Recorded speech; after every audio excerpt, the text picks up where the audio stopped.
विद्वान वक्ता धार्मिको नेता धार्मिक नेता, पटु मतलब कुशल, पत्रकारश्चासीत् मतलब पत्रकार, कुशल पत्रकार, महामना विद्वान वक्ता धार्मिक नेता और कुशल पत्रकार थे। परमस्य सर्वोच्च गुण जन सेवैव आसीत्, परामर्श मतलब किंतु इनका सर्वोच्च गुण मतलब सबसे उच्च गुण, जन सेवैव मतलब जन सेवा ही, आसीत् मतलब था, परंतु इनका सर्वोच्च गुण जन सेवा ही था।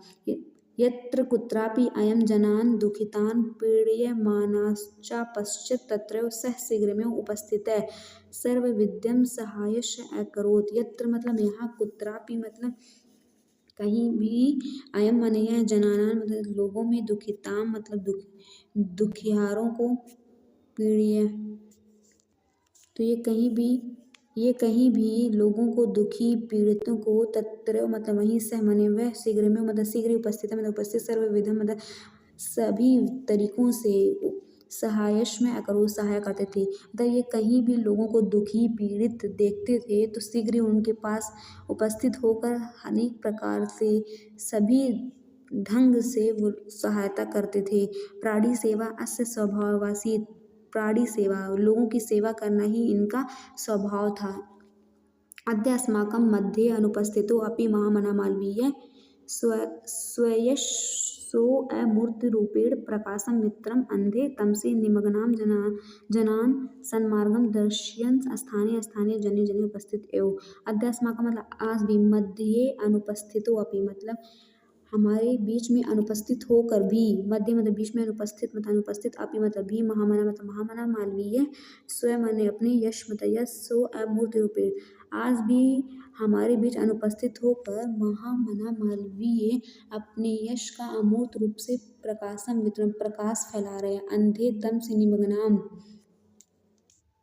अंधकार में डूबे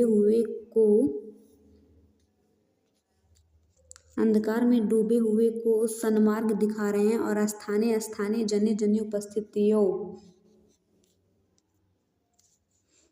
मनुष्य को सन्मार्ग दिखाते हुए स्थान स्थान पर प्रत्येक मनुष्य के अंदर उपस्थित हैं।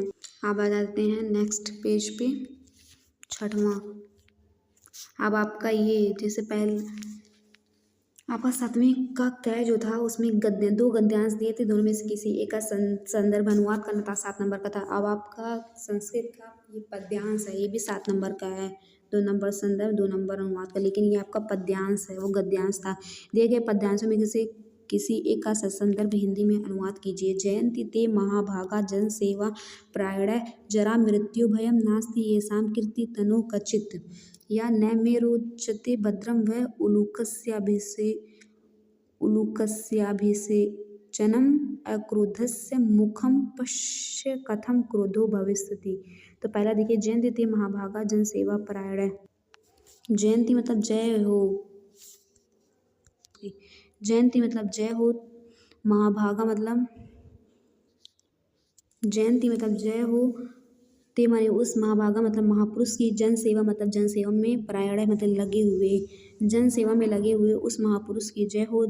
जरा मृत्यु भयम, जरा मतलब बुढ़ापा, मृत्यु मतलब मृत्यु, भयम मतलब भय, डर, नास्ति मतलब नहीं, ये शाम मतलब जिसकी, कीर्ति मतलब यश, तनु मतलब शरीर, कचित मन कहीं,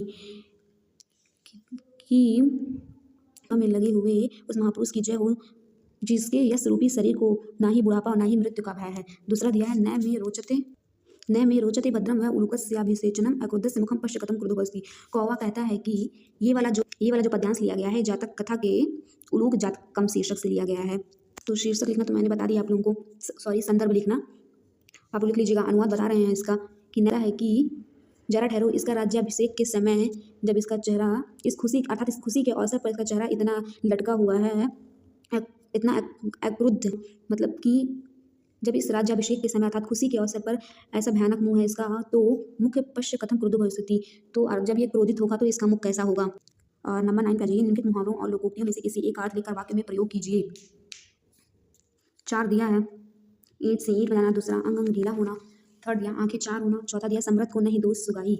4 जी लिख दीजिएगा। जैसे कि ईंट से ईंट बनाना, तो इसका अर्थ हो जाएगा समूल विनाश करना, तो इसका वाक्य प्रयोग कर देंगे कि जैसे ही मोहन ने अधिकारी का ईंट से ईंट बजा दिया, अपठित गद्यांश पर आधारित निम्नलिखित प्रश्नों के उत्तर दीजिए। और ये गद्यांश आपको दिया हुआ है अपठित, जैसे इंग्लिश में आपका अनसीन पैसेज आता है वैसे ही हिंदी में भी आपका अपठित गद्यांश आता है। इसको पढ़कर इससे रिलेटेड 3 प्रश्न दिए रहेंगे, 2 प्रश्न 2-2 नंबर के और 1 प्रश्न 1 नंबर का रहेगा। शीर्षक लिखना रहेगा। फिर उपभोक्ता संस्कृति का अर्थ स्पष्ट कीजिए, जो कि इसमें बताया गया है हमारे लक्ष्य भ्रम से पीड़ित क्यों हैं, इसको पढ़कर लिख लीजिएगा। या आपको जो है या ये सेकंड दिया है उसको कर लीजिएगा, 3 प्रश्न दिए रहेंगे, ये भी 5 नंबर का ही। 5 नंबर का आपका अपठित गद्यांश भी आता है। अगला देखा जाए, अब आपका आ गया 11वां क्वेश्चन, निम्नलिखित शब्द युग्मों का सही अर्थ चयन करके लिखिए। 11वीं का क्या है ये, उसमें पहला दिया मनोज मनोज्ञ, ये शब्द युग्म दिया है। इन दोनों के ऐसा शब्द है कि उच्चारण दोनों के समान होते हैं बट अर्थ अलग है, तो इन दोनों शब्द युग्मों का सही अर्थ क्या होगा। जैसे पहला दिया मन का ओज, मन का ज्ञान, या मन दूसरा वह वाला, मनुष्य का जन्म, मन की सुंदरता, स कामदेव सुंदर, द मन के अनुसार मन की बात जानने वाला, तो वाला कामदेव सुंदर, सूर और सुर दोनों का मतलब क्या होगा। जैसे ऐ दिया अंधा, स्वर, वैद्य वीर देवता, स दिया सोया हुआ, संगीत, दैद्य विद्वान देवता। तो शूर और सुर अगर आपको मीनिंग पता होगा तो आप आराम से बता दोगे। शूर मतलब वीर होता है, सुर मतलब देवता होता है, तो ब वाला ऑप्शन सही है। तो आपका ब वाला ऑप्शन सही है। अब आप यहाँ देखिए निम्नलिखित शब्दों में से किसी एक शब्द के 2 सही अर्थ लिखिए। जैसे दिया नाक, वारिद, पयोधर, अर्घ, किसी एक शब्द के 2 सही अर्थ लिखना होता है, जिसका लिखिए चाहे नाक का लिख सकते हैं आप नासा या नासिका, वारिद का बादल, जलद, नीरद कुछ भी, पयोधर का भी आप लिख सकते हैं, चौथा अर्थ का भी आप लिख सकते हैं, सूर्य लिख सकते हैं, दिनकर, दिवाकर, प्रभाकर, 2 लिखना है, 2 अर्थ लिख लीजिएगा जो आपको आएगा। निम्नलिखित वाक्यांशों के लिए एक ही शब्द का चयन करके लिखिए। क्या दिया है, जैसे पहला दिया है किए हुए उपकार को मानने वाला, परोपकारी या सज्जन, कृतज्ञ, महापुरुष। तो जो किए गए उपकार को मानने वाले को एक शब्द में बोलते हैं कृतज्ञ, जो किए गए उपकार को न मानता हो अपकारी, दुष्ट, कृतज्ञ, हानिप्रद, तो कृतज्ञ होता है। देखिए घ वाला देखिए, इनमें से किन्हीं 2 वाक्यों को शुद्ध करके लिखिए। 4 दिया में से किसी 2 को शुद्ध करके लिखना है, 1-1 नंबर रहेगा, 2 नंबर मिलेगा। जैसे मोहन अलमारी खरीदा, तो मोहन ने अलमारी खरीदी हो जाएगा, उसमें बस यही गलती है।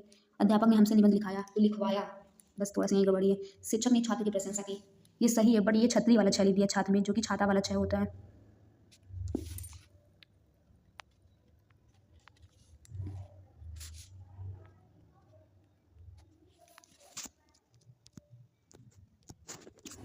चौथा दिया महादेवी वर्मा कवित्री थी, तो ये महादेवी वर्मा एक कवित्री थी, तो यहाँ वह पे छोटी का मतलब नहीं रहेगा, कवियत्री, कवित्री नहीं कवित्री। और 12वां दिया है क्या 3 दिया है। इस कै में जो दिया वीर रस अथवा वीर रस अथवा हास्य रस की परिभाषा लिखते हुए एक उदाहरण लिखिए। तो आपको जो भी याद हो, वीर रस का याद हो तो आप वीर रस का परिभाषा लिख दीजिए और एक उदाहरण लीजिए, या हास्य रस का पता हो तो उसका परिभाषा लिख दीजिए और एक उदाहरण लिख दीजिए। तो परिभाषा का 1 नंबर मिलता है, 1 नंबर उदाहरण का। तो रस 10 प्रकार के होते हैं, आपको सबका अस्थायी भाव बताना चाहिए और परिभाषा सब एक ही तरह होता है, बस अस्थायी भाव सबके अलग अलग होते हैं। उसी अगर सबका अस्थायी भाव को पता है तो एक का परिभाषा क्या लोगे, उसी प्रकार से परिभाषा बना दोगे। जैसे वीर रस का है तो इसका अस्थायी भाव उत्साह होता है, जब उत्साह नामक अस्थायी भाव, वीर रस का उदाहरण बहुत सारे हैं, कोई भी जो आप याद लिख सकते हैं। जैसे वीर तुम बढ़े चलो, वीर तुम बढ़े चलो, धीर तुम बढ़े चलो, सामने पहाड़ हो कि सिंह की दहाड़, तुम कभी रुको नहीं, तुम कभी झुको नहीं। जैसे हास्य रस का भी इसका अस्थायी भाव बस चेंज होगा, हास होगा जब हास नामक अस्थायी भाव विभावन भाव तथा संचारी भाव से संयुक्त करते हैं तो वहाँ पर हास्य रस का निर्माण होता है। जैसे उदाहरण, हास्य रस का उदाहरण आप लिख सकते हैं, हाथी जैसी देह, गैंडे जैसी चाल, तरबूजे सी खोपड़ी, खरबूजे सी गाल। बहुत सारे हास्य रस जो कि हंसी उत्पन्न करते हैं मनुष्य के मस्तिष्क में, तो आप कोई भी लिख सकते हैं जो आपको याद हो। उपमा अलंकार अथवा श्लेष अलंकार का लक्षण एवं उदाहरण लिखिए। तो लक्षण 1 नंबर का, उदाहरण 1 नंबर का। तो उपमा अलंकार लिखिए, श्लेष अलंकार लिखिए। उपमा अलंकार जैसे समान धर्म के आधार पर जहाँ एक वस्तु की समानता किसी दूसरे वस्तु से की जाती है तो वहाँ पर उपमा अलंकार होता है। उदाहरण जैसे मुख मंग सम्मंजु मनोहर, मुख को यहाँ पर मुख की तुलना जो है चंद्रमा से की गई है, मतलब कहा गया कि आपका मुख चंद्रमा के समान मनोहर है। दोनों मुख अलग है, चंद्रमा अलग है, लेकिन दोनों का गुण एक समान है, समान धर्म के आधार पर दोनों की तुलना की गई है, इसलिए यहाँ पर जो है उपमा अलंकार है। मुख की उपमा मयंक से दी गई है। तो आप इसका परिभाषा लिख के, इसका लक्षण लिख के, इसका उदाहरण लिख के, इसका स्पष्टीकरण भी आप कर दोगे तो और अच्छा रहेगा, एग्जामिनर थोड़ा दिखेगा कि हाँ स्टूडेंट को आता है, तब समझ के लिखा है। या श्लेष अलंकार, जैसे कि श्लेष अलंकार ये होता है कि जब कोई शब्द एक ही बार आता है बिना दोहराए, जब कोई शब्द एक ही बार आता है परंतु एक से अधिक अर्थ प्रकट करता हो तो श्लेष अलंकार होता है। जैसे सुब्रन को खोजत फिरत कभी व्यभिचारी चोर, यहाँ सुब्रन शब्द क्या है, एक ही बार आया है, परंतु इस सुब्रन के 3 अर्थ हैं। तो स्पष्टीकरण में आप लिख देना कि इस काव्य पंक्ति में सुब्रन के 3 अर्थ प्रकट हो रहे हैं। कवि के पहले सुब्रन शब्द का अर्थ कवि के लिए सुंदर वर्ण है, दूसरे सुब्रन शब्द का अर्थ व्यभिचारी के लिए सुंदर वर्ण वाली स्त्री और चोर के लिए सोना है, अतः यह श्लेष अलंकार है। दोहा छंद अथवा कुंडलीय छंद का मात्रा सहित लक्षण उदाहरण लिखिए। दोहा छंद लिखिए या कुंडलीय छंद लिखिए।